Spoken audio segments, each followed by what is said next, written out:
Professor doctor Saeed Khawar भुट्टा जी, इज्जतयोग professor doctor वेईन Mirza जी ते पंजाबी प्यारे हो।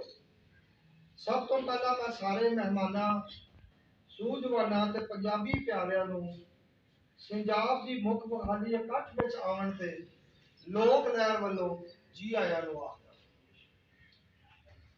मेरे लिए यह गल बड़ी माणयोग है कि अज मैं अपने उस्ताद महान खोजकार जगत तुम्हें प्रोफैसर डॉक्टर खावर सईद भुट्टा जी की किताब पंजाब से बोलने की शहादत हासिल कर रहा।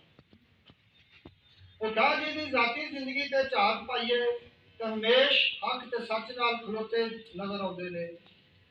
माशी ते माशरती नाइंसाफियां सामे मजामती किरदार ने, यह गल उन्होंने लिखतां विच भी सानू नजर आती है। संजाब का मतलब सियाणना, जानना ते पछाणना है। यह लफज सूफिया कराम ने भी वरत्या है। सूफिया की कलाम नूं पढ़ के वेख लो, ज्यादातर मजहमती लभेगा।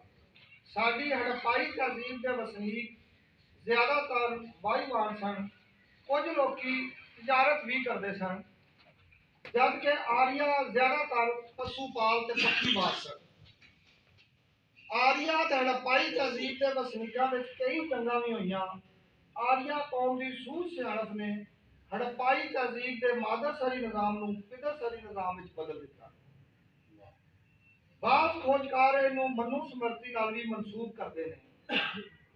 भुट्टा जी की यह गल भी सराहनयोग है कि बाबा फरीद पहले मालूम पंजाबी शायर ने, पर इन्हां तो पहला भी शायर ते शायरी मौजूद सी जिहड़ी बाबे फरीद होरां ताईं पहुंची। इस बारे रिसर्च जारी है। रिसर्च सच्चाई की तलाश होंदी है। इसलिए सानू हड़प्पे दियां गुंगियां मोहरां तक पहुंचना पवेगा।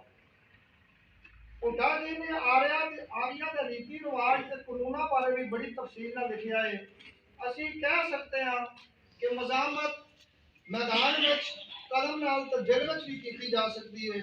जिहड़ी मजामत दिल में एक बारी आ जाए वो अखीरी पुंगर के बड़ा बड़ा बूटा बन जाती है। भुट्टा जी ने समाज के हर कमजोर तबके की तर्जमानी करते हुए मजामती किरदार वाजे किए ने। भुट्टा जी ने औरतों बारे भी लिखा है जो साडे माशरे में औरत का मकाम बड़ा सी। बाबे नानक होरां इसलिए लिखा है, क्यों मंदा आखिए जिन्ना जमे राजा। पिदरसरी निजाम ते मजहबी पाबंदियों के बावजूद भी हीर का किरदार सानू बहुत मजबूत नजर आता है ते मजामती किरदार है। उन्हें चुप नहीं वटी ते अपने हकों लिए डट गई। साडे इलाकाई अदब ते खास तौर पर सूफिया के कलाम में भी अलामतां की वरतों पाई जाती है जिहड़ियां मुख्तलिफ कैफियतां नूं ज़ाहिर करते हैं।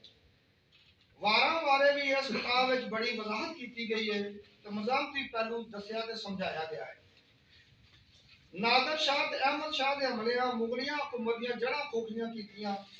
पंजाबी ते सूफियां अपने कलाम राही मजामत की, जिवें बुल्ले शाह आखदे ने, दर खुला हशर अजाब दा, बुरा हाल होया पंजाब दा। वारिस शाह फरमांदे ने, सारे मुल्क खराब पंजाब विचों मैनू वड्डा अफसोस कसूर दा है। भुट्टा जी ते पंजाब लोक लहर दा तलक वरियां बद्धा है। इन्हां हमेश साडी सरपरस्ती ते रहनुमाई फरमाई। मैं उन्हां दा जाती तौर पर ही ममनून हाँ और उन्हां दा फख्र करदा कि मैं भुट्टा साहब का शागिर्द हाँ ते उन्हां कोलों बहुत कुछ सीखिया। उन्होंने साड़ियां नजरियाती रावां नूं भी सीधा किया। धन्नवाद। अज वो साडे शहर आए, साडा मान वधाया। जीवे पंजाब।